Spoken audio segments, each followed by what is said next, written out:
bom dia, tudo bem com vocês? Prontos aí para viajar na história? Vamos viajar pelo tema da semana 2 do PET 4, que vem trazer para nós sobre o processo de abolição da escravatura no Brasil Império. Aqui nós vamos destacar algumas leis abolicionistas, né? Aqui nesse quadro nós temos 5, tem também a Lei Feijó, que aí é de 1813, mas que não teve muita eficácia.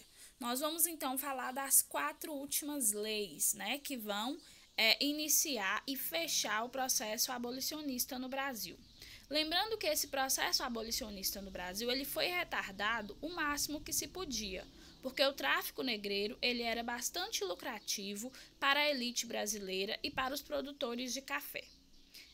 Não podendo mais retardar por causa das pressões internacionais da Inglaterra, o Brasil aprova em 1850 a Lei Eusébio de Queiroz. Está escrito 1813 aqui em todas, mas na verdade tem um erro aí. 1850, a Lei Eusébio de Queiroz, que proíbe o tráfico de escravos. A partir daí começa a política da chegada de imigrantes. Em 1871, nós temos a Lei do Ventre Livre. A partir dessa lei, todos os filhos de escravos eles são livres, pelo menos na teoria. Na prática, eles ainda trabalham muitos anos para conquistar essa liberdade. Por isso que nós dizemos que essas leis abolicionistas elas são só para inglês ver. Temos em 1885 a Lei do Sexagenário. O que é a Lei do Sexagenário? É a lei que liberta escravos maiores de 65 anos de idade.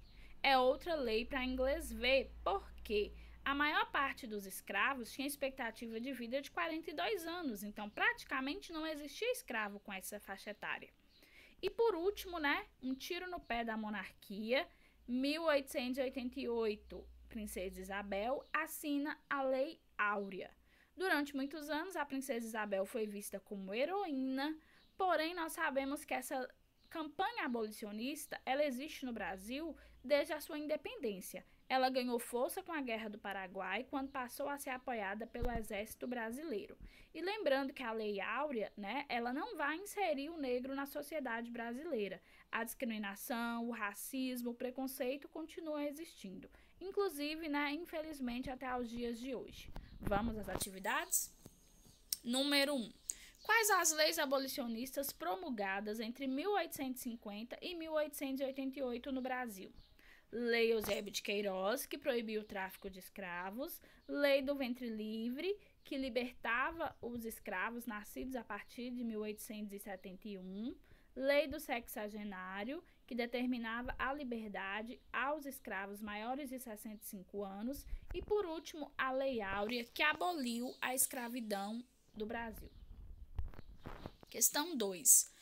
Por que as leis de cotas são um tipo de política de ação afirmativa? Porque essas leis, apesar de ser criticadas por muitos, elas promovem a democracia racial.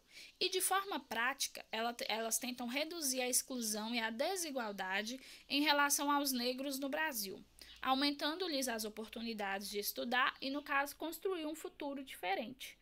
Porque para a população afrodescendente já existe um estigma, já existe aí um futuro traçado. Então, com as leis de cotas que permitem a sua entrada na universidade, muitas vezes eles não poderiam de outras formas, então eles conseguem mudar aí esse futuro e essa visão estigmatizada que a sociedade tem deles.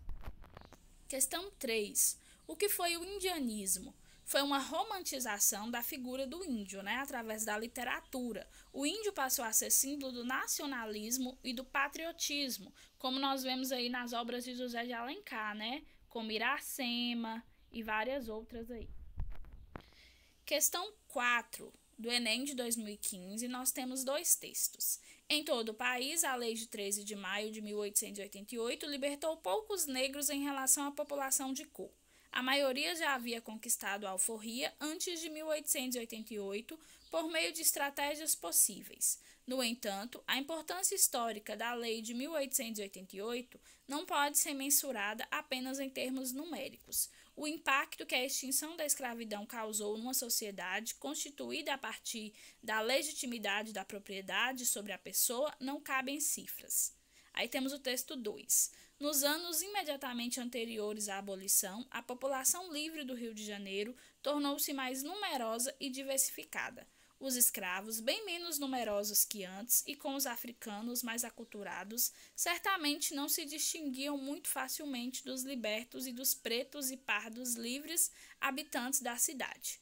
Também já não é razoável presumir que uma pessoa de cor seja provavelmente cativa, pois os negros libertos e livres poderiam ser encontrados em toda parte. A partir desses dois textos, nós temos a questão.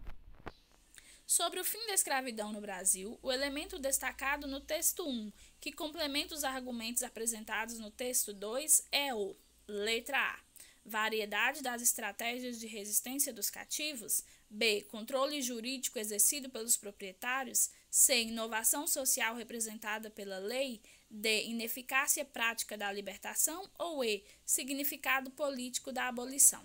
Acertou quem colocou letra E, né? Tem a ver com o significado político da abolição. Ambos os textos estão dizendo que, na prática, os escravos já estavam praticamente todos libertos, né? Mas que teve um significado político muito importante, a Lei Áurea, né? Ela foi importante porque ela vai coroar uma política aí de mudança na visão de que uma pessoa podia ser propriedade da outra.